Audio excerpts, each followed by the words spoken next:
Hi friends, मयूरची exam चालू आहे तर त्यांना प्रॅक्टिस पेपर दिला होता. तर तो मला दाखवत होता की हा प्रॅक्टिस पेपर दिला. त्याला टिफिन वगैरे देऊन स्कूलमध्ये सोडून आली आणि रात्री असेच ठेवलेले हे कपडे सुकत घातले.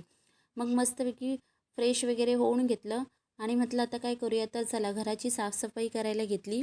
कारण की बेडच्या पाठीमागे खूपच घाण झाली होती आणि या भिंतींचे पण पोपडे निघाले होते. तर हा सगळा भिंतींवरचा कचरा वगैरे काढून घेतला आणि हे पोपडे वगैरे पण काढून घेतले आणि नंतर घेतली ही फ्रेम पुसायला.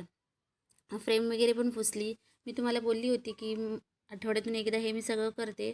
आणि दुपारी बघा हा एवढा हेअरफॉल झाला होता, खूपच डॅन्ड्रफ झाला होता केसामध्ये. संध्याकाळी परत मयूरचा अभ्यास वगैरे घेऊन हे असं काही मयूरचे कपडे लावत होती. तोही मला मदत करत होता. त्याच्या मदतीशी काम तर अपूर्णच होतं. तर मग संध्याकाळच्या जेवणाला ही फ्लॉवरची भाजी होती आणि ही फुगलेली भाकरी.